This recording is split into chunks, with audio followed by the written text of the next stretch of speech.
പരിശുദ്ധനായ ദൈവമേ, ഞങ്ങളുടെ നല്ല പിതാവേ, തിരുനാമത്തിന് നന്ദിയോടെ സ്തോത്രം ചെയ്യുന്നു. അവിടെ ഞങ്ങളുടെ ജീവിതത്തിൽ ചെയ്ത എല്ലാ നന്മകൾക്കായി സ്തോത്രം, എല്ലാ അനുഗ്രഹങ്ങൾക്കായിട്ട് സ്തോത്രം. സുഖമില്ലാതെ ഞങ്ങളുടെ കുഞ്ഞുങ്ങൾക്ക് കർത്താവ് പരിപൂർണ്ണ സൗഖ്യം കൊടുത്തതിനായിട്ട് സ്തോത്രം.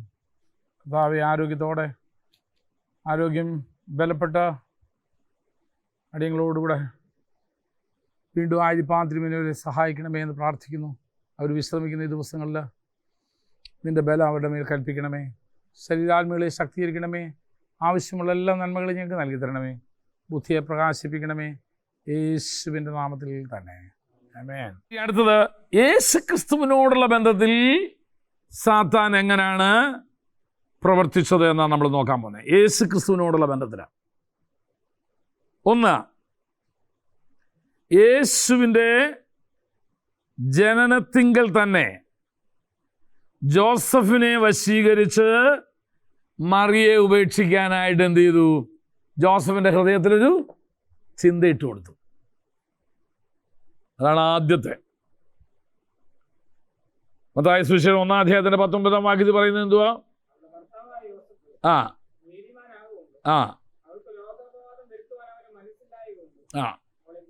ഗൂഢമായി ഉപേക്ഷിപ്പാൻ. നീ എന്തിനാ ഇങ്ങനെ ഉള്ളതിനെ എന്ത് ചെയ്യുന്നേ?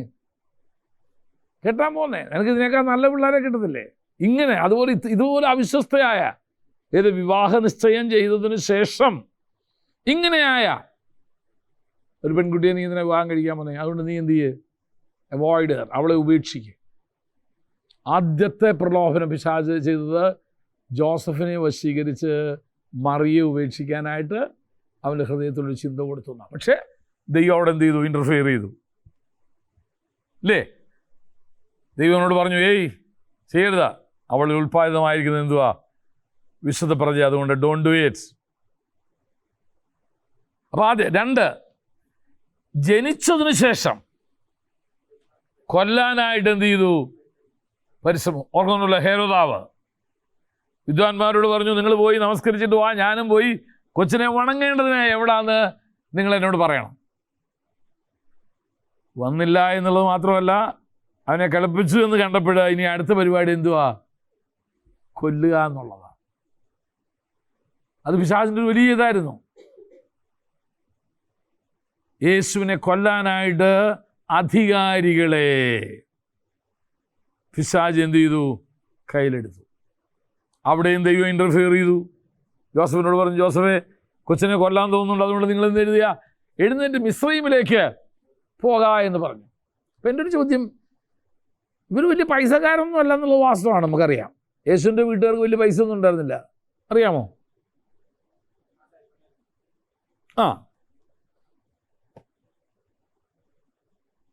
വേറെ വല്ല തെളിവുണ്ടോ വേറെ പുസ്തകത്തിൽ? ശുദ്ധീകരണ നിയമപ്രകാരം യാഗമർപ്പിക്കാൻ കൊണ്ട് ചെല്ലുന്ന ഏതിനെയാ? അത് ആർക്ക് വെച്ചേക്കുന്ന വ്യവസ്ഥയാ? ദരിദ്രന്മാർക്ക് വെച്ചേക്കുന്ന വ്യവസ്ഥയാ. നമ്മളാണെങ്കിൽ 4 പേര് കാണാനെങ്കിലും എന്ത് ചെയ്തേനെ? ഒരു ആട്ടുകൊറ്റനെങ്കിലും കൊണ്ടുപോയനെ, കാളക്കിടാവിനെ വല്ലതും കൊണ്ടുപോയനെ, കടം മേടിച്ചാണെങ്കിലും. വളരെ ദരിദ്ര കുടുംബത്തിലാണ്. അതുകൊണ്ടാണ് ഫിലിപ്പിയ ലേഖനത്തിൽ പറയുന്നു, ഫിലിപ്പിയ ലേഖനം തോന്നുന്നു, അവൻ്റെ ദാരിദ്ര്യത്താൽ നാം സമ്പന്നരാകേണ്ടതിന് അവൻ നമുക്ക് വേണ്ടി ദരിദ്രനായി തീർന്ന ദൈവകൃപ നിങ്ങൾ എന്ത് ചെയ്തോണം? ഓർത്തോണം. അപ്പം അത്രയും ദരിദ്ര കുടുംബത്തിലാണ് യേശു എന്ത് ചെയ്തത്? ജനിച്ചത്. ശ്രദ്ധിച്ചേ, വഴിയമ്പലം അവർക്ക് വേണമെങ്കിൽ നേരത്തെ ബുക്ക് ചെയ്യാൻ പോലും അവർക്കുള്ള പൈസ അവരുടെ ഉണ്ടായിരുന്നില്ല. അത്രയും ദരിദ്ര കുടുംബത്തിൽ. പിന്നെ എങ്ങനെ ഇവർ മിസ്രൈമിൽ പോയി ഇത്രയും നാൾ അവിടെ കഴിഞ്ഞ്? നമ്മൾ പൈസ എവിടുന്ന? അവിടുന്ന് കർത്താവ് എന്നെ പഠിപ്പിച്ചൊരു കാര്യം ഞാൻ പറഞ്ഞുതരാം. നിന്നെക്കുറിച്ചുള്ള ദൈവത്തിൻ്റെ ഹിതവും ദൈവിക പദ്ധതികളും നിവർത്തിക്കേണ്ടതിന് ആവശ്യമായതെല്ലാം ദൈവം നിൻ്റെ തരും. എവിടുന്ന? വിദ്വാൻമാർ കാഴ്ച കൊണ്ടുവന്നത് എന്തുവായിരുന്നറിയാമോ? പൊന്ന്, മൂര്, കുന്തിരുക്ക്. ഏറ്റവും വിലപിടിപ്പുള്ള 3 സാധനങ്ങളാണ് അവർ കൊണ്ടുവന്നേക്കുന്നത്. എന്തിനു വേണ്ടിയാ ദൈവം അത് അവരുടെ കയ്യിൽ ഏൽപ്പിച്ചേ? മിസ്രൈമിൽ പോയി കഴിയണമെങ്കിൽ ഇവരിൽ എന്താ വേണം? പൈസ വേണം. അതിനുള്ളത് ദൈവം ആരുടെയിലേക്ക് കൂടെ ഏൽപ്പിച്ചു? കിഴക്ക് നിന്ന് വന്ന വിദ്വാൻമാരിലൂടെ ഏൽപ്പിച്ചു. അല്ലാണ്ട് ആ പൊന്നെല്ലാം കൂടെ കൊച്ചിൻ്റെ പുറത്തിടാൻ വേണ്ടിയിട്ടല്ല. ഉണ്ണീശോയ്ക്ക് ആഭരണം ഇടാൻ, വള കൊടുക്കാനും മോതിരം കൊടുക്കാനും ഇടാനൊന്നും അല്ല വന്നേ. അത് വിറ്റ് ആ പൈസയാണ് അവരെന്ത് ചെയ്യുന്നത്? മിസ്രൈമിലെ വാസത്തിന് വേണ്ടി അവരെന്ത് ചെയ്യുന്നത്? ഉപയോഗിക്കുന്നത്. അതാ ദൈവത്തിൻ്റെ കരുതലെന്ന് പറയുന്നത്.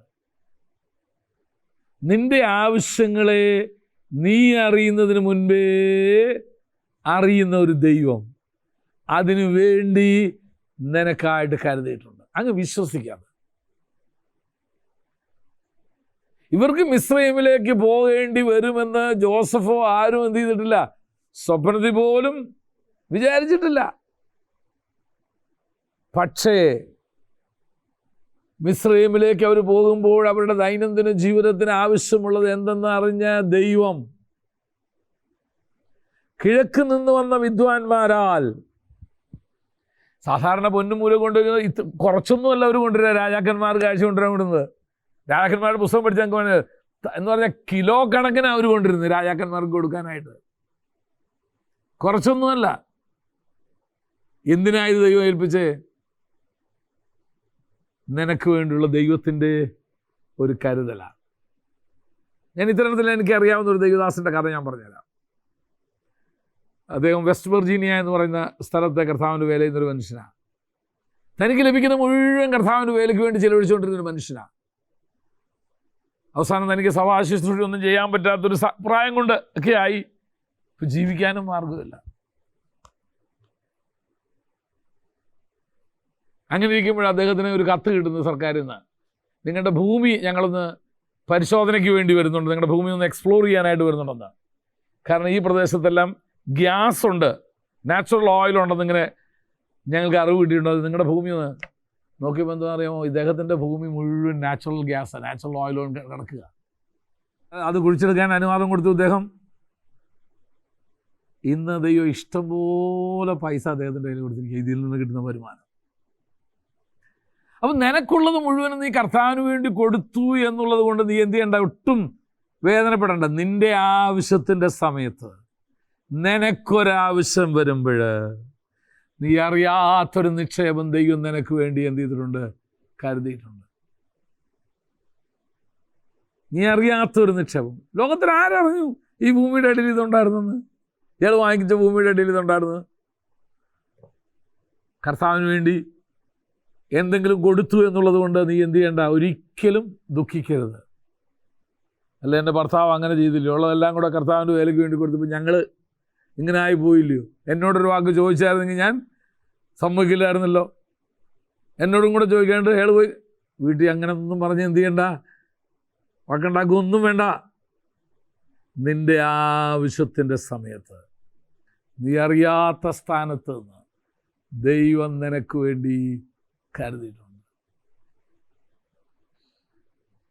മിസ്രയീം വിട്ടിറങ്ങി വന്ന ഇസ്രായേൽ ജനത്തിന് കുടിക്കാൻ വെള്ളം വന്നു. ആദ്യം കിട്ടിയത് എന്തുവാ? ആദ്യം കിട്ടിയ വെള്ളം എന്തുമായിരുന്നു? കയ്പ് കയറിയ വെള്ളം. അതെന്തുമായിരുന്നു എന്നറിയാമോ? That was A symbolic. അത് ഒരു ഇന്നലെ വരെയുള്ള അവരുടെ ജീവിതം ഇങ്ങനെ ആയിരുന്നു എന്നുള്ളതിൻ്റെ ഒരു പ്രതീകമായിട്ട് ദൈവം കാണിച്ചു കൊടുത്തതാണ്. ഈ മാറേ, നിങ്ങളുടെ ജീവിതം ഇങ്ങനെ ആയിരുന്നു. ബിക്കോസ് ഓഫ് ഗോഡ്സ് ഇൻ്റർവെൻഷൻ, ദൈവത്തിൻ്റെ ഒരു ഇടപെടൽ നിമിത്തം ദൈവം അതിനെ എന്ത് ചെയ്തിരിക്കുന്നു? നിങ്ങളുടെ ജീവിതത്തെ ഇപ്പം ദൈവം എന്ത് ചെയ്തിരിക്കുക?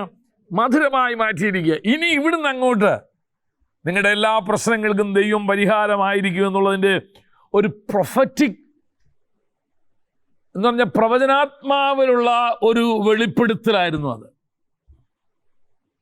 നിങ്ങൾ എപ്പോഴെങ്കിലും അങ്ങനെ ചിന്തിച്ചിട്ടുണ്ടോ എന്ന് എനിക്കറിയത്തില്ല. ഇറങ്ങി വന്ന് ആദ്യം കിട്ടിയത് എന്തുവാ? കയ്പേറിയ മാറയുടെ വെള്ളമാണ്. അതെന്തോത്തിൻ്റെ പ്രതീകമായിരുന്നു? This was your life. നിങ്ങളുടെ ജീവിതം ഇങ്ങനെ ആയിരുന്നു. എന്നാൽ ഞാൻ ഇനി ഇവിടുന്ന് അങ്ങോട്ട് എന്ത് ചെയ്യാൻ പോവുക? അതിനെ മധുരമാക്കാൻ പോവുകയാണ്. ബിക്കോസ് ഓഫ് മൈ ഇൻ്റർവെൻഷൻ, എൻ്റെ ഇടപെടൽ നിമിത്തം ഞാൻ നിങ്ങളുടെ ജീവിതത്തെ മാറ്റാൻ പോവുക. ഇനി ഇവിടുന്ന് അങ്ങോട്ട് നിങ്ങളുടെ ജീവിതത്തിൽ വരുന്ന എല്ലാ പ്രശ്നങ്ങൾക്കും ഞാനായിരിക്കും പരിഹാരകനായിരിക്കുന്നത് എന്ന് that was a prophetic word to the Israelites. Israel ജനതയോടുള്ള ദൈവത്തിൻ്റെ പ്രവചനപരമായ ഒരു ദൂതായിരുന്നു. അത് കഴിഞ്ഞ് അടുത്തത് അവർക്ക് ലഭിക്കുന്ന എവിടുന്ന? അവർക്ക് പിന്നെ വെള്ളം വേണ്ടി വന്നല്ലോ. വെള്ളം വന്നു എവിടുന്ന? അവിടുന്ന് പറഞ്ഞ് തീക്കൽ പാറയിൽ നിന്നാണ് ദൈവം എന്ത് ചെയ്തത്? അവർക്ക് ജലം കൊടുത്തത്. ഒരിക്കലും തീക്കൽ പാറയ്ക്കകത്ത് ജലം സംഭരിച്ച് നിൽക്കില്ല. കാരണം അത് അങ്ങനെയാണ് ആ പാറയുടെ നേച്ചർ. അവിടെയും ദൈവം സംസാരിക്കുക. ഇനി ഇവിടുന്ന് അങ്ങോട്ട് ഞാൻ ചെയ്യാൻ പോകുന്നത് മുഴുവനും സൂപ്പർ നാച്ചുറൽ മിറക്കിൾസ് ആയിരിക്കും. ഇസ്രായേൽ ജനങ്ങളുടെ മരുഭൂപ്രയാണം കഴിയുന്നിടം വരെ വേറെ പുസ്തകം പറയുന്നു, ആ നദി അവരെ എന്ത് ചെയ്തുകൊണ്ടിരുന്നു? അനുഗമിച്ചുകൊണ്ടേയിരുന്നെന്നാണ് പറയുന്നത്. അത്രയധികം വെള്ളം അതിനകത്ത്. യെസ്, ജീവനും ഭക്തിക്കും വേണ്ടുന്ന എല്ലാം അതിനകത്തുണ്ടെന്ന് ദൈവത്തിൻ്റെ പക്കൽ. എന്നിട്ട് പറയുന്നു അവരെ അനുഗമിച്ച പാറ എന്ന് പറയുന്നത് ക്രിസ്തുവായിരുന്നു പറഞ്ഞേ. He was your provider. അവനായിരുന്നു അവരുടെ ജീവിതത്തിൻ്റെ എല്ലാറ്റിനും മതിയായവനായിട്ട്. എന്നുവരെ? Till they reached Canaan. Canaan ദേശത്ത് എത്തുന്നിടം വരെ ഇതിൽ നിന്നുള്ള വെള്ളം അവർ കുടിച്ചുകൊണ്ടേയിരുന്നു. പിന്നെ എന്തിനാ നീ ഭാരപ്പെടുന്നത്? കൊച്ചു വിഷയം വരുമ്പോഴത്തേന് ഭർത്താവിനോട് ചൂടാവുന്നത് എന്തിനാ? ഒരു ചെറിയ വിഷയം വരുമ്പോൾ വീട്ടിൽ അസ്വസ്ഥത ഉണ്ടാകുന്നത് എന്തിനാ? മുറിക്കകത്ത് കയറി വാതിലടച്ച് ആരും കാണാതെന്ന് ദൈവസന്നിധിയിൽ നിന്റെ ഹൃദയം പകർന്നേ. കർത്താവിനോട് പ്രാർത്ഥിച്ച് ആരും കാണാതെ പ്രാർത്ഥിക്കുക. ആരും കേൾക്കാൻ വേണ്ടിയിട്ടൊന്നുമല്ല. മറുപടി രഹസ്യത്തിൽ കാണുന്ന പിതാവ് നിനക്ക് മറുപടി തരും. എല്ലാ ആവശ്യങ്ങളും കർത്താവിൻ്റെ അടുക്കൽ ചെന്ന് പറ. ശാരീരികമോ മാനസികമോ ആയ വിഷയങ്ങളായിക്കൊള്ളട്ടെ, ആത്മീയമോ ഭൗമികവുമായ വിഷയമായിക്കൊള്ളട്ടെ, എന്തും ആയിക്കൊള്ളട്ടെ, വാതിലടയ്ക്കാന്നുള്ള രീതിയിൽ ഞാൻ ആർദ്രല്ല. നോ, എല്ലാവരും കിടന്ന് ഉറങ്ങി കഴിയുമ്പോൾ എവറിത്തിങ് ഈസ് ഇൻ സൈലൻസ്. കൊച്ചുങ്ങളെയും ഉറക്കി ഭർത്താവിനെയും ഉറക്കി എല്ലാം കഴിഞ്ഞു എന്ന് ഉറപ്പ് വരുമ്പോൾ ഷട്ട് ദ ഡോർസ്. വാതിലടയ്ക്കാന്ന് പറഞ്ഞാൽ അർത്ഥത്തിലല്ല, മറ്റെല്ലാ വാതിലുകളും എന്ത് ചെയ്തു? നിന്നെ അസ്വസ്ഥപ്പെടുത്തുന്ന നിന്റെ ശ്രദ്ധ എല്ലാം അടച്ചു. pour out your heart to God. കാർക്കൂക്കി നിലവിളിക്കൊന്നും വേണ്ട. മൗനമായിരുന്ന് നിന്റെ ഹൃദയം മാത്രം ദൈവത്തോട് പകർന്നാൽ മതി. ഹന്ന അങ്ങനെയല്ലേ പ്രാർത്ഥിച്ച്? ശബ്ദം പോലെ ഉള്ള വായിന്ന് വന്നില്ലല്ലോ. ദൈവം ആ പ്രാർത്ഥനയ്ക്ക് മറുപടി കൊടുത്തില്ലേ? ഇന്ന് പകൽക്കാലം ഞാൻ ക്ലാസ്സിൻ്റെ മധ്യേ നിങ്ങളെ ഒരു കാര്യം ഞാൻ ഓർമ്മിപ്പിക്കാൻ ആഗ്രഹിക്കുന്നു. എന്താവശ്യമായിക്കോട്ടെ, എൻ്റെ ജീവിതത്തിൻ്റെ ഒരു പോളിസി അതാ. ഞാൻ ഒരിക്കലും എൻ്റെ ഒരു ആവശ്യം ഒരു മനുഷ്യനോട് ഞാൻ പറയില്ല. ഒരിക്കലും. ബാങ്കിൽ പോകാൻ പറയുന്ന പോലെ അല്ല കേട്ടോ, ആ കാര്യമല്ല ഞാൻ ഉദ്ദേശിച്ചത്. മറ്റൊരു കാര്യങ്ങളും എൻ്റെ കർത്താവിനോട് മാത്രം. ചിലതിനൊക്കെ ഉടനെ മറുപടി തന്നിട്ടുണ്ട്. ചിലപ്പോൾ ഒരാഴ്ച വെയിറ്റ് ചെയ്യേണ്ടി വരും. എനിക്കറിയാം ദൈവം അതിൻ്റെ സമയത്ത് ചെയ്യുമെന്ന് എനിക്കറിയാം. അല്ലെങ്കിൽ ദൈവം അതിന് വേറൊരു വഴി തുറന്നു തരും. ഓക്കെ, നീ ഈ വഴി ഇപ്പോൾ എന്ത് ചെയ്തോ, ഈ വഴി കൂടി ഈ കാര്യം നീ ചെയ്തോളാൻ പറയും. അപ്പോൾ യേശുവിനെ കൊല്ലുവാനായിട്ട് പരിശ്രമിച്ചു ഇവർ. 2 വയസ്സിന് താഴെയുള്ള കുഞ്ഞുങ്ങളെ എല്ലാം കൊല്ലാൻ വേണ്ടിയിരിക്കുക. ഇപ്പം ഇവനെയും കൊണ്ട് എന്ത് ചെയ്യാൻ പറഞ്ഞിരിക്കുന്നു? മിസ്രൈമിലേക്ക് ഓടിപ്പോയി രക്ഷപ്പെട്ടോളാൻ പറഞ്ഞേക്കുന്നു. കാശെന്തിയെ? അതിനു മുൻപേ ദൈവം നിൻ്റെ കയ്യിൽ എന്ത് ചെയ്തിട്ടുണ്ട്? തന്നിട്ടുണ്ട്. പൊന്ന്, മൂര്, കുന്തിരുക്കം, വിലപിടിപ്പുള്ള സാധനങ്ങളായത് മുഴുവൻ. അത് വിറ്റ് അവർക്ക് ജീവിക്കാനുള്ളത് മുഴുവൻ ദൈവം അവൻ്റെ കയ്യിൽ. ഞങ്ങളുടെ ഗാഡ്സ് പ്രൊവിഷൻ, ദൈവത്തിൻ്റെ കരുതൽ അത്ര വലുതാണ്. നിന്റെ ചെറിയ ആവശ്യങ്ങൾ പോലും ദൈവം എന്ത് ചെയ്യുന്നുണ്ട്? അറിയുന്നുണ്ട്. അതുപോലെ ദൈവം സാധിപ്പിച്ച് തരികയും ചെയ്യും. എത്രയോ കഥകൾ പറയാനുണ്ട്, അല്ലെങ്കിൽ അനുഭവങ്ങൾ പറയാനുണ്ട്. അതുകൊണ്ടാണ് ഈ സൂചന വില വിട്ടുപോകാതെ. അതുകൊണ്ടാണ് ഇതിനകത്ത് തന്നെ നിൽക്കാൻ വീണ്ടും തീരുമാനം എടുക്കുന്നത്. ഓരോ ദിവസം കഴിയുമ്പോഴും കൂടുതൽ കർത്താവിന് വേണ്ടി പ്രവർത്തിക്കാൻ. ഇതിൽ നിന്ന് റിട്ടയർ ചെയ്യുന്ന കാര്യം എനിക്ക് ചിന്തിക്കാൻ പോലും കഴിയത്തില്ല. അടുത്തത്, സ്നാനത്തിനു ശേഷം താൻ ഉപവാസം ഇരിക്കുമ്പോൾ സാത്താൻ അവനെ വന്ന് പരീക്ഷിച്ച് പരാജയപ്പെടുത്താനായിട്ട് ശ്രമിക്കുന്നുണ്ട് ഇല്ലേ? മത്തായിയുടെ സുവിശേഷം 4-ാം അധ്യായത്തിൽ 1 മുതൽ 11 വരെയുള്ള വാക്യങ്ങൾ വായിച്ചേൻ. അത് തന്നെ. യേശുവിനെ ആത്മാവ് മരുഭൂമിയിലേക്ക് നടത്തി. ചില സ്ഥാനങ്ങളിലേക്ക് ചിലപ്പം നമ്മളെ ദൈവം കൊണ്ടുപോകുന്നത് നമ്മൾ എത്രയുണ്ടെന്ന് നമുക്ക് തന്നെ മനസ്സിലാക്കി തരാനാണ്. നീ ഇത്രയേ ഉള്ളൂ. ആ ഒരു പരീക്ഷ വന്നപ്പോഴല്ലേ എൻ്റെ സഹനശക്തി എത്ര ഉണ്ടെന്ന് മനസ്സിലാക്കിയത് ഞാൻ. എനിക്ക് എത്ര ക്ഷമിക്കാൻ പറ്റുമെന്ന് മനസ്സിലാക്കിയത്, എനിക്ക് ചൂടാവാതിരിക്കാൻ പറ്റുമോ എന്നുള്ളത് മനസ്സിലാക്കിയത്, ഞാൻ എങ്ങനെ പ്രതികരിക്കും. എന്നിട്ട് നമുക്ക് തന്നെ വെച്ചോ അങ്ങനെ വേണ്ടായിരുന്നു, പറയണ്ടായിരുന്നു. അപ്പൊ ചില സ്ഥാനങ്ങളിലേക്ക് ദൈവം നമ്മെ നടത്തുന്നത് എന്തിനു വേണ്ടിയാ? നാം തന്നെ ഒന്ന് അറിയാൻ വേണ്ടിയിട്ടാ. നമ്മൾ ഇത്രയേ ഉള്ളൂ. നമ്മുടെ ഹൃദയത്തിലിരിക്കുന്നത് എന്തെന്ന് നാം അറിയേണ്ടതിന് വേണ്ടിയാണ് ചില പരീക്ഷകളൊക്കെ നമുക്ക് തരുന്നത്, പ്രലോഭനങ്ങൾ വരുന്നത്. ഞാൻ എങ്ങനെ റിയാക്ട് ചെയ്യും, ഞാൻ എങ്ങനെ പ്രതികരിക്കും. ചിലപ്പോൾ പറയുന്നത് അവക്കൊന്നും മിണ്ടാണ്ടിരുന്നാൽ പോരെ. അതേ സാഹചര്യം ഇവളുടെ ജീവിതത്തിൽ വന്നപ്പോൾ എന്തോ ഇത് പൊട്ടിത്തെറിച്ചതാ ഇവള്. പക്ഷെ വേറെ ആളുടെ കാര്യം വന്ന് പറഞ്ഞപ്പോൾ എന്താ പറഞ്ഞു, ഒന്നും മിണ്ടാണ്ടിരുന്നാൽ മതിയായിരുന്നല്ലോ അവൾക്ക്. നീ ഇന്നലെ എന്ത് ചെയ്ത് ഇത് തന്നെയല്ലേ ചെയ്തേ. അപ്പൊ അതുപോലൊരു സാഹചര്യത്തിൽ നാം കടന്നു പോകുമ്പോൾ വീമ്പിളക്കാൻ ആരെ കൊണ്ട് വേണേലും പറ്റും. എന്നാൽ യാഥാർത്ഥ്യവുമായി ജീവിതത്തിൽ അത് വരുമ്പോൾ നമ്മളെങ്ങനെ പ്രതികരിക്കുമെന്നറിയണമെങ്കിൽ ഇംഗ്ലീഷിൽ പറയും only when rubber meets the road. Tyre റോഡിനോട് മുട്ടുമ്പോഴാ അറിയുന്നേ ഇതെങ്ങനാന്ന്. ജീവിതത്തിൻ്റെ പരുക്കൻ വിഷയങ്ങളോടുള്ള ബന്ധത്തിൽ വരുമ്പോൾ യാഥാർത്ഥ്യങ്ങളുമായി നമ്മൾ ഏറ്റുമുട്ടുമ്പോഴാണ് നമുക്ക് മനസ്സിലാകുന്നത്, ഞാൻ ഇത്രയും തറയായി പോയല്ലോ, ഞാൻ ഇങ്ങനെ പ്രതികരിച്ചല്ലോ, മിണ്ടാതിരുന്നാൽ മതിയായിരുന്നു. അപ്പോൾ ഒരു തീരുമാനം എടുത്ത് ഇനി നാളെ ഇനി ഇങ്ങനൊരു സന്ദർഭം വന്നാൽ ഇനി അങ്ങനെ വരില്ല, ഞാൻ അങ്ങനെ പ്രതികരിക്കത്തില്ല. നോക്കാം, പരീക്ഷകളിലേക്ക് പോവുക. ഇപ്പോഴാണ് ഇതിനു മുൻപ് ഇതുപോലെ പരീക്ഷിക്കപ്പെട്ട വേറെ മനുഷ്യനുണ്ടാര്? ഇയ്യോബ്. ജീവിതത്തിലെല്ലാം നഷ്ടമായില്ലേ? വസ്തുവകള്, മക്കള്, അവസാനം പോയത് ആരോഗ്യവും പോയി.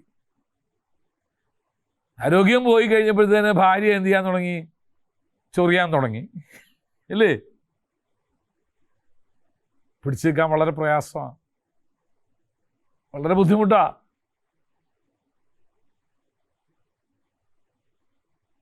പക്ഷെ യോബ് പിടിച്ചു നിന്നു. ഇതാ യേശു പരീക്ഷിക്കപ്പെടാൻ പോവുക. നോക്കാം എന്തൊക്കെയായിരുന്നു അവിടുത്തെ പരീക്ഷകൾ. ആദ്യത്തേത് വായിച്ചോ. പരീക്ഷകൻ എടുത്തു വന്നു. മരുഭൂമിയിലേക്ക് നടത്തി. വായിച്ചോ. 40 പകലും 40 രാവും ഉപവസിച്ച ശേഷം അവന് വിശന്നു. ഒരു കാര്യം ഞാൻ പറയാം, ദൈവികമായിട്ട് അടുത്ത് നമ്മളിരിക്കാൻ നമ്മൾ വിശപ്പ് ദാഹമൊന്നും ചിലപ്പോൾ അറിയത്തില്ല, ചിലപ്പോഴെല്ലാം അറിയില്ല.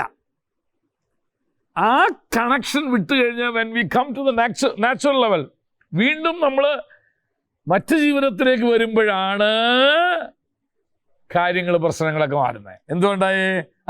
അപ്പോൾ പരീക്ഷകൻ എന്ത് ചെയ്തു?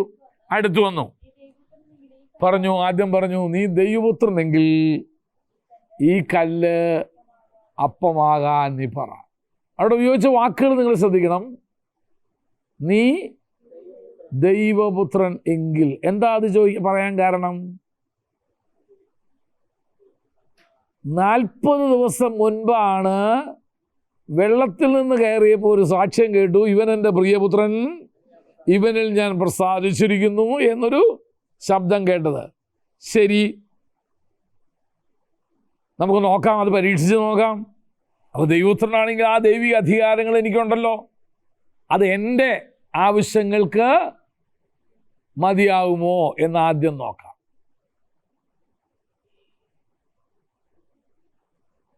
ശരി, വിശ്വസിക്കുന്നവരാൽ ഈ അടയാളങ്ങൾ നടക്കുമെന്ന് കർത്താവ് പറഞ്ഞല്ലോ. ആദ്യം എൻ്റെ തലവേദന മാറുമല്ലോ എന്ന് ഞാനൊന്ന് എന്ത് ചെയ്തിട്ട് നോക്കട്ടെ. അത് എൻ്റെ ആവശ്യങ്ങൾക്ക് ദൈവം തന്ന വാഗ്ദത്തങ്ങൾ നടപ്പിലാകുമോ, ദൈവം അതുപോലെ ചെയ്യുമോ ഇല്ലയോ എന്ന് ഞാനൊന്ന് നോക്ക്. നമുക്കെല്ലാം ഉണ്ടാകുന്നൊരു പരീക്ഷയാണത്. നീ ഒന്ന് പ്രാർത്ഥിക്കുക, നിൻ്റെ ഇന്ന ആവശ്യം ദൈവം നടത്തി തരുന്നെങ്കിൽ എന്ത് ചെയ്തേക്കാം, ഞങ്ങൾ വിശ്വസിച്ചോളാം. വിശ്വസിക്കില്ലെന്ന് ഞാൻ 100 പ്രാവശ്യം പറഞ്ഞുതരാം. ക്രൂശിൽ കിടന്നപ്പോൾ കർത്താവിനോട് പറഞ്ഞില്ല, നീ ഇറങ്ങി വാ, ഞങ്ങളെല്ലാം എന്ത് ചെയ്യാമെന്ന്. രണ്ടാമത് ഇറങ്ങി വന്നാൽ തന്നെ അവനെ രണ്ടാമത് പിടിച്ച് കയറ്റില്ല. ഒരു ആദ്യം ഓരോ ആണിയെ കയ്യിലടിച്ചുള്ള ശരി, പിന്നെ ഇറങ്ങി വരാതിരിക്കാൻ എന്ത് ചെയ്യണേ, 4 ആണി അടിച്ചാൽ എൻ്റെ കാലിൽ മുഴുവനും. അവർ പറഞ്ഞെന്തോ, നീ ഇറങ്ങി വാ, ഞങ്ങളൊക്കെ നിന്നെ എന്ത് ചെയ്യാം, വിശ്വസിക്കാം. നിങ്ങൾ വിചാരിച്ചു ഒന്ന് ഇറങ്ങി വന്നു എന്ന് വിചാരിക്കേ, ഇവർ വെറുതെ വിടുമോ? ഈ റോമൻ പടയാൾ യഹൂദൻ പരീക്ഷകളും കൂടെ അവിടെ നിൽക്കുന്നവർ എല്ലാം പിടിച്ച് കയറ്റി ശരീരം മുഴുവൻ ആണിയടിച്ച് അവിടെ എന്ത് ചെയ്തേനെ, ഇട്ടേനെ. കർത്താവിന് മറുപടി ഒന്നും കൊടുത്തില്ല. ഒത്തിരി ആളുകൾ അതുപോലെ പറയാറുണ്ട്, നിങ്ങളൊന്ന് പ്രാർത്ഥിച്ച് ഇവന് സൗഖ്യമായ ഞങ്ങൾ കുടുംബമായിട്ട് ബന്ധിക്കോസില്ല. വേണ്ട, ഈ ഒരു കാര്യത്തിന് വിടുതൽ തന്നാൽ ഞങ്ങൾ എന്ത് ചെയ്തേക്കാം, ബന്ധിക്കോസി വരാം, അല്ലെങ്കിൽ നിങ്ങളുടെ കൂടെ വരാം. ഇതൊന്നും ഇല്ലാണ്ട് വരാൻ തയ്യാറുള്ള, പിന്നാണ് ഈ പ്രാന്തിനെ സൗഖ്യമാക്കിയിട്ട് ഇങ്ങോട്ട് വരേണ്ട ആവശ്യം. ഇന്നലെ ചോദിച്ച ഒരാൾ ഒരു കൗൺസിലിങ്ങിന് ഒരാളെ കൊണ്ട്, ഞാൻ പറഞ്ഞു എൻ്റെ സമയം കളയാൻ നേരമല്ല എനിക്ക്, വല്ല സെക്കുലർ കൗൺസിൽ നേഴ്സിനെ പോയി കണ്ടോളാൻ പറഞ്ഞു. കാശ് കൊടുക്കുമ്പോൾ വേഗം വിവരം ബോധ്യം വരും. പിന്നെ ഉറങ്ങാൾ ഗുളികയും കൂടെ കൊടുക്കുമ്പോൾ പിന്നെ ഇവിടെ പ്രാർത്ഥനയ്ക്ക് വരാൻ പറഞ്ഞ് വരില്ലെന്ന് എനിക്കറിയാമേ. പിന്നെ എന്തിനാ ഞാൻ ഈ പാട്ട് വരുന്നത്, എൻ്റെ ഈ സമയം മുഴുവൻ കളയുന്നത് എന്തിനാ? ഞാൻ പറഞ്ഞു വല്ല സെക്കുലർ കൗൺസിലേഴ്സ് ഇഷ്ടം പോലെ ഉണ്ടല്ലോ, എല്ലാ ആശുപത്രിയിലും ഉണ്ട്. പോയി എന്ത് ചെയ്തോ, കണ്ടോ, കാശ് കൊടുത്തോ, നമ്മളെ കണ്ടു പോയി ഫോട്ടോ ഇട്ട മാസ്റ്റർ ചിരിച്ചു വെച്ച് പോകുന്നല്ലാണ്ട് ഏത് നമ്മുടെ 4 മണിക്കൂർ അതിന് വേണ്ടി ചിലവാക്കിയിട്ട് 5 വയസ്സ് നമുക്ക് വേണ്ടിയിട്ടല്ല. ഞാനീ പറഞ്ഞതിൻ്റെ അർത്ഥം മനസ്സിലായി. എന്നാൽ വെള്ളിയാഴ്ച പ്രാർത്ഥനയ്ക്കെങ്കിലും വരാൻ പറഞ്ഞ ഈ ഡോക്ടറെ പോയി കണ്ടോളാൻ പറഞ്ഞു. ഇത് അവിടെ കൗൺസിലിൻ്റെ മിഷൻ ഹോസ്പിറ്റലുണ്ട്, അവിടെ ഒരു 4-5 ആശുപത്രിയുടെ പേര് പറഞ്ഞു കൊടുത്തു, പോയി കണ്ടോളാൻ പറഞ്ഞു. മണിക്കൂർ 400 രൂപ 500 രൂപ വെച്ച് കൊടുക്കുമ്പം വേഗം രോഗവും ഭേദമാവും, വിവരവും മനസ്സിലാവും, പിന്നെ ഉറങ്ങാനുള്ള ഗുളികയും കൊടുത്തു വിടും. ഞാൻ എൻ്റെ സമയം കളഞ്ഞാറല്ലെന്ന് പറഞ്ഞു. അതുപോലെ ഫാമിലി കൗൺസിലിങ്ങിന് ചിലപ്പോൾ ആളുകൾ വരാറുണ്ട്. ഞാൻ പറഞ്ഞു, എടാ 22 കൊല്ലം വീട്ടിൽ അമ്മ പറഞ്ഞത് കേൾക്കാത്തവനാണ്, ഇനിയിപ്പോൾ ഞാൻ അരമണിക്കൂർ പറഞ്ഞു കൊടുത്ത് കേൾക്കാൻ പോണേ, വല്ല പണിയുണ്ടോ നോക്കാൻ പറഞ്ഞു. 22 കൊല്ലം അമ്മ പറഞ്ഞു കൊടുത്തത് കേൾക്കാത്തവളെയാ, ഇനിയിപ്പോൾ ഞാൻ എന്ത് ചെയ്യണേ, അരമണിക്കൂർ നേരം കൗൺസിലിങ്ങിന്. എനിക്ക് നേരില്ല എന്ന് പറഞ്ഞു. എനിക്ക് അതിനേക്കാൾ വലിയ കാര്യം കൂടെ ചെയ്യാണ്ട്. നിങ്ങളെ പത്രത്തിനെ പഠിപ്പിച്ച നിങ്ങളിൽ നിന്നും 10,000 പേര് കർത്താവിലേക്ക് വരും. അതിനാ ഈ മെനക്കെട്ട് ഇവിടെ ഇതിനു വേണ്ടി ഇരിക്കുന്നത്. ഞാൻ വെറുതെയാന്നേ, അവരുടെ സമയം കളയാനും നമ്മുടെ സമയം കളയാനും. കൊണ്ടുവരേ വേണ്ടെന്ന് പറഞ്ഞു ഞാൻ. പിന്നെ അവസാനം പറഞ്ഞു, അങ്ങനെ നിർബന്ധമാണെങ്കിൽ 2 ആഴ്ച വെള്ളിയാഴ്ച പ്രാർത്ഥനയ്ക്ക് വരാൻ പറഞ്ഞു. വന്നിട്ട് ഞാൻ കൗൺസിലിങ്ങിന് സമയം തരാമെന്ന് പറഞ്ഞു. 2 ആഴ്ച പ്രാർത്ഥനയ്ക്ക് വരാൻ പറഞ്ഞു. അത് കഴിഞ്ഞിട്ട് ഞാൻ വേണമെങ്കിൽ എന്ത് ചെയ്യാം, പിന്നെ കൗൺസിൽ ചെയ്യേണ്ടി വരില്ല എന്ന് എനിക്കറിയാം. ഞാൻ ഒന്നെങ്കിൽ ഈ ആൾ പിന്നെ വരില്ല, അല്ലെങ്കിൽ വിടുതൽ കിട്ടിക്കാണും. അനുഭവത്തിൽ എന്ന് പറയാം, ചുമ്മാ സമയം കളയാണെന്ന് പോകരുത്. കൗൺസിലിംഗ് വേറെ അതൊക്കെ തൊഴിലില്ലാത്തവർക്ക് കൊടുക്കുക. നമുക്ക് അതിനേക്കാൾ വലിയ ജോലി ദൈവം നമ്പരാൻ എന്ത് ചെയ്തിട്ടുണ്ട്, തന്നിട്ടുണ്ട്. അപ്പം വന്ന പ്രശ്നം എന്തുവാ, നീ ദൈവത്തിനാന്നല്ലേ കേട്ടേ 40 ദിവസം മുമ്പും. Apply it for your own life. നിന്റെ ജീവിതത്തിന് നീ കേട്ട വചനം കൊണ്ട് എന്തെങ്കിലും ഗുണമുണ്ടോ എന്ന് നീ ആദ്യം നോക്ക്. ഇപ്പം നീ വിശന്നിരിക്കുകയല്ലേ, അന്ന് നിനക്ക് കുറച്ച് കാശിൻ്റെ ആവശ്യമില്ല, ബേസിൽ പ്രാർത്ഥിച്ച് ദൈവം നിൻ്റെ ആവശ്യം നിറവേറ്റി തരുമെന്ന് നോക്ക്.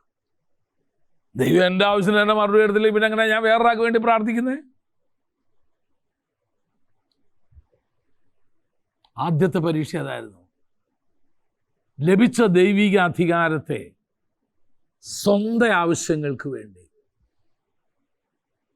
സ്വന്തം ഉയർച്ചയ്ക്ക് വേണ്ടി, സ്വന്തം ആവശ്യങ്ങളുടെ നിറവേറ്റത്തിന് വേണ്ടി ഉപയോഗിക്കാനായിട്ട്. ഇന്നും പലരുടെയും ജീവിതത്തിൽ അതെന്താ, ഈ ഒത്തിരി പേർക്ക് ഈ കൊറോണ കാലത്ത് ആരാധന നടക്കാത്തതിലും സഭ കൂടാത്തതിലും ഭയങ്കര വിഷമമാണ്. എന്താ കാരണം? പാസ്റ്റർമാർക്കേ എന്താ കാരണം? ദൈവവചനം പ്രസംഗിക്കണം എന്നുള്ള വലിയ ദാഹം കൊണ്ടോ ആകാംക്ഷ കൊണ്ടോ അല്ല, പിന്നെ എന്നാ സ്തോത്ര കാഴ്ച കിട്ടണമല്ലോ എന്നുള്ളതാണ് ഏറ്റവും വലിയ സങ്കടം. ദശാംശം സ്തോത്ര കാഴ്ച കിട്ടില്ല. ദൈവവചനം പ്രസംഗിക്കാനാണെങ്കിൽ ഇഷ്ടം പോലെ അല്ലേ, യൂട്യൂബ് ഉണ്ട്, അതുണ്ട്, പ്രസംഗിക്കാപ്പാ.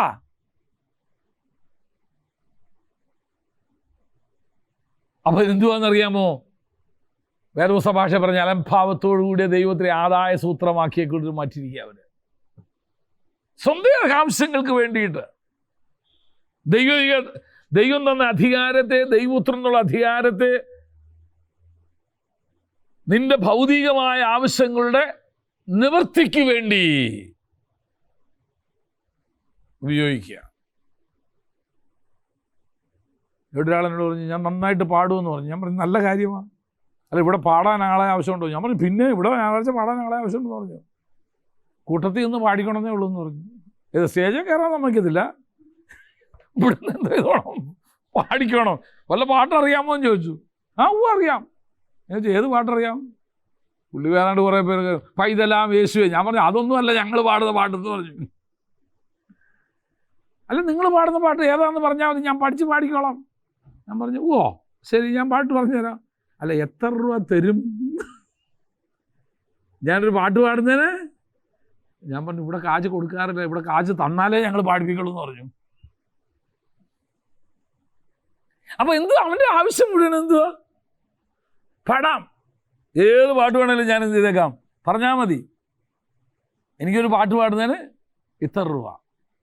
കാശ് ചോദിച്ച് പാടാനോ കാശ് ചോദിച്ച് പ്രസംഗിക്കാനോ വരുന്നതിനെ പകത്ത് കയറ്റിക്കത്തില്ല ഞാനിവിടെ. അത്യാവശ്യം പാടാൻ നമുക്ക് അറിയാന്നേ. പിച്ചൊന്നും ശരിയാവില്ല, ഹൂ കേഴ്സ്. പിച്ച് ശരിയായില്ലെങ്കിൽ അടി ശരിയാവും. ഞാൻ പറഞ്ഞതിൻ്റെ ആശയം നിങ്ങൾക്ക് മനസ്സിലായോ?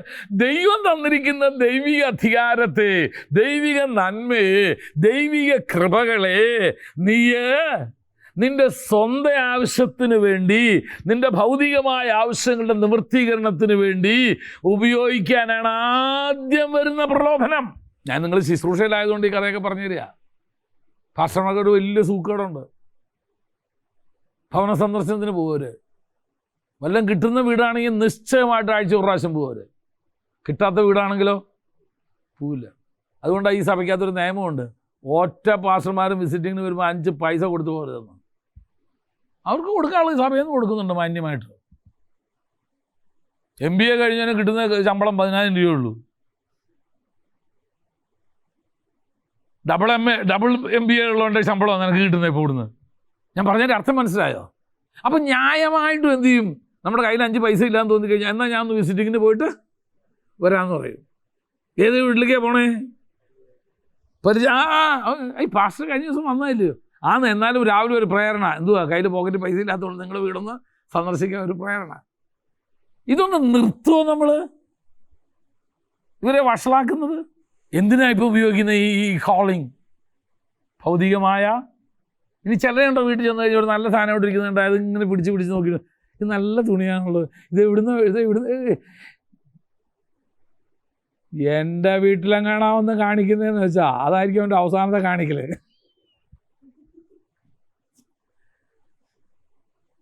അല്ല, എന്തെങ്കിലും നല്ല സാധനം ഇവിടെ ഇരിക്കുന്നത്, ഇത് ഇവിടുന്ന് വാങ്ങിച്ചേ, ആ കടയിൽ പിന്നെയുണ്ട്, പാവങ്ങൾ പാർസക്ക് ഇഷ്ടമാണ്, എന്ന് എടുത്തോളാൻ പറയും. സ്തോത്രം കേട്ടോ, ഞാനിങ്ങനെ ഒന്ന് ആശിച്ചിരിക്കുകയായിരുന്നു. ഇങ്ങനെ ഇവരെ വഷളാക്കി കളഞ്ഞു നമ്മൾ. ഏത് വർഗത്തെ? ഞാനിവിടെ ഉൾപ്പെട്ട് നിൽക്കുന്ന വർഗത്തെയാണ് ഞാൻ ഈ പറഞ്ഞത്. ഞാനതുകൊണ്ട് ചെയ്യാറേ ഇല്ല. എനിക്കൊരാവശ്യം വന്നാൽ പോലും ഞാൻ ഒരാളോട് പറയില്ല. എന്നെ വിളിച്ചത് എൻ്റെ ദൈവം. നമുക്ക് ലഭിച്ചിരിക്കുന്ന ആത്മീയ അധികാരങ്ങൾ, നമുക്ക് തന്നിരിക്കുന്ന ആത്മീയ പദവി, ഒന്ന് ദൈവപുത്രൻ. നീ ദൈവപുത്രനാണെങ്കിൽ നിന്റെ സ്വന്തം ആവശ്യങ്ങൾക്ക് വേണ്ടി ഈ പദവി നീ എന്ത് ചെയ്യേ? ഉപയോഗിക്കുക. ഈ കല്ലപ്പമാക്കി നിൽക്കാൻ പറ. നമ്മളൊക്കെ ആണെങ്കിൽ എന്ത് പറഞ്ഞേ? ഉടനെ കോളൊക്കെ അല്ലേ, എല്ലാം അപ്പമാക്കിയിട്ട് തിന്നടാ നീ 2 വേണമെങ്കിൽ. ഇത് മനസ്സിലായില്ലേ നിനക്ക്? നീ വിചാരിച്ച പോലെ ഒന്നുമല്ല ഞാനൊന്ന്. വേറെ എണ്ണം പോയിട്ട് വീട്ടിലും കൊണ്ടുപോ. എന്നിട്ട് പറ, പാസ്റ്റർ ദൈവത്തിനാണെന്ന് എന്ത് ചെയ്തിരിക്കുന്നു, തെളിയിച്ചിരിക്കുന്നു. കർത്താവിന് വിവരം മനസ്സിലായി. കർത്താവ് പറഞ്ഞു, മനുഷ്യനെ അപ്പം കൊണ്ട് മാത്രമല്ല ജീവിക്കുന്നത്, ദൈവത്തിൻ്റെ വായിൽ നിന്ന് വരുന്ന വചനം കൊണ്ടും ജീവിക്കുന്നവനാ.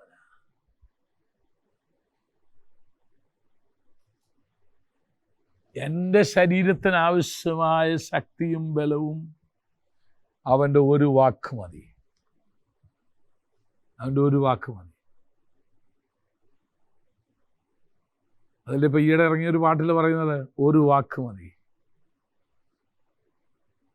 ശതാബ്ദി പറയാൻ എൻ്റെ പുറക്കകത്തുനിന്ന് വരാനുള്ള യോഗ്യത നിനക്കില്ലെന്നല്ല, എനിക്കില്ല. പക്ഷെ എനിക്കൊന്നറിയാം, നിൻ്റെ ഒരു വാക്ക് എൻ്റെ ജീവിതത്തെ രൂപാന്തരപ്പെടുത്തും. അപ്പൊ ദൈവം നമുക്ക് തന്നിരിക്കുന്ന ദൈവിക അധികാരങ്ങള്, പദവികള്, ശുശ്രൂഷകള് ഒരിക്കലും എന്ത് ചെയ്യരുത്, നമ്മുടെ ഭൗതിക നേട്ടത്തിനായിട്ട് ഉപയോഗിക്കാൻ പാടില്ല. ഞാൻ ഉപയോഗിക്കില്ല എന്നൊരു തീരുമാനം എടുത്തോളാം. I will not use it. ഒരിക്കലും ഞാൻ ഉപയോഗിക്കില്ല.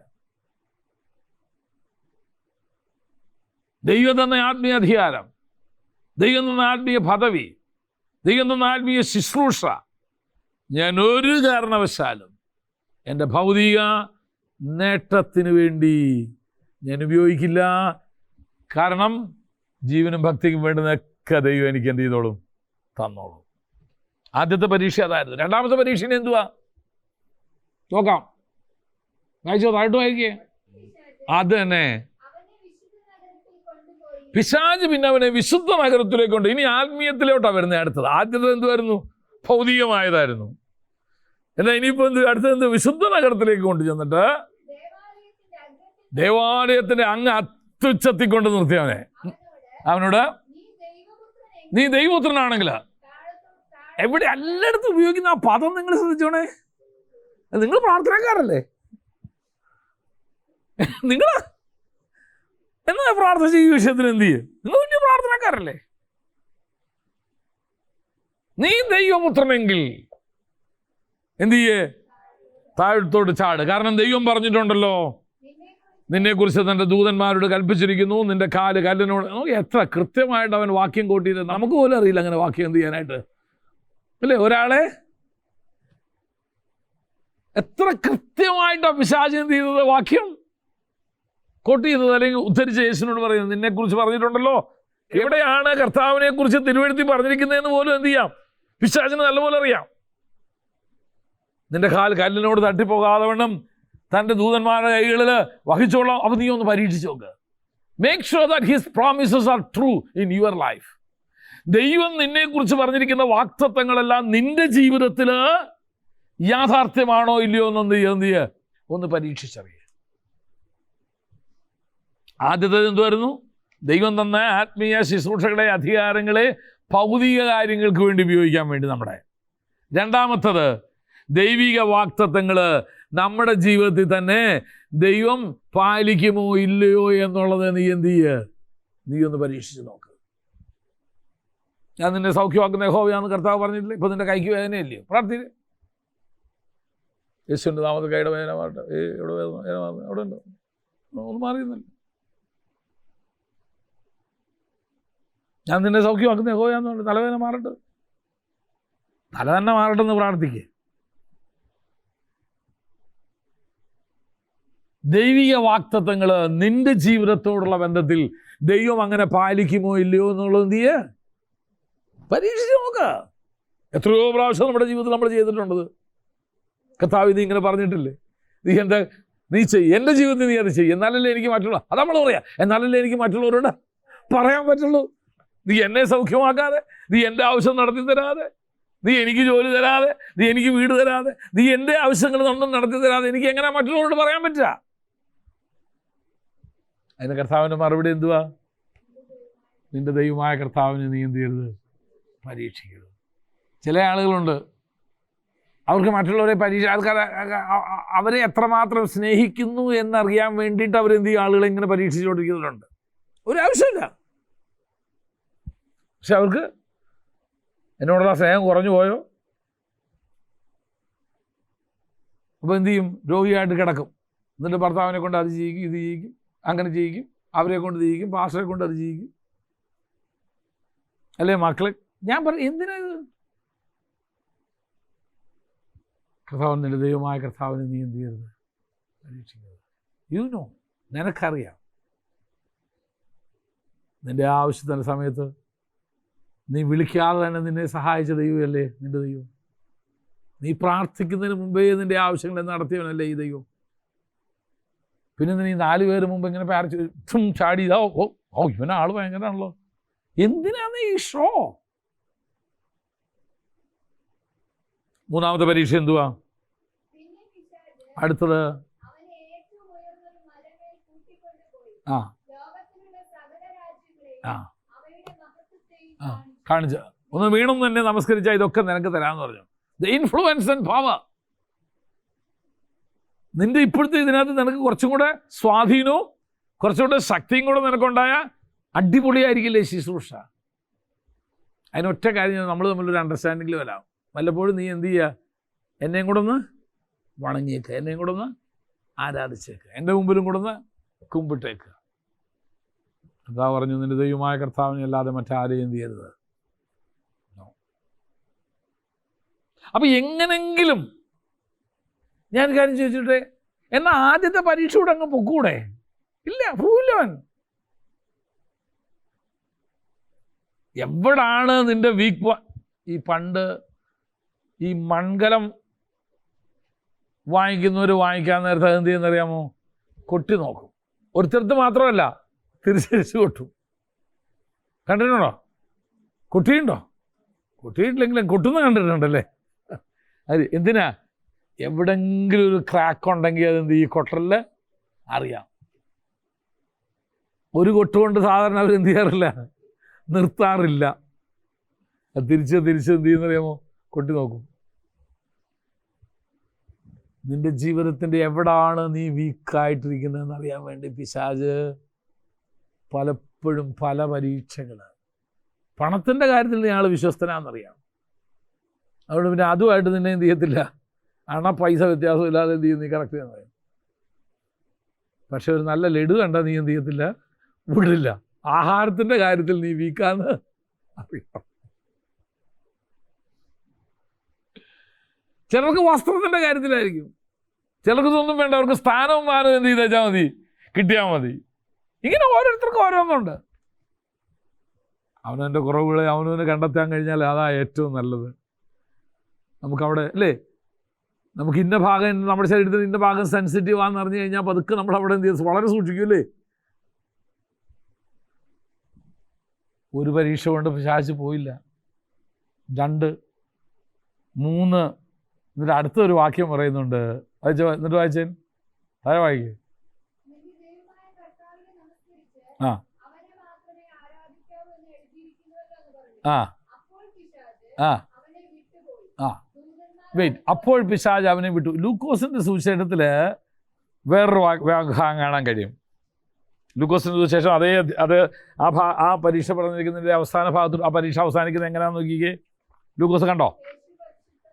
ആ ആ വായില് ആ സകല പരീക്ഷയും തികച്ച ശേഷം കുറച്ച് കാലത്തേക്ക് പിന്നെ അവൻ്റെ ശല്യം ഉണ്ടായിരുന്നില്ല. അതിൻ്റെ അർത്ഥം എന്താ? പിന്നെയും വന്നു.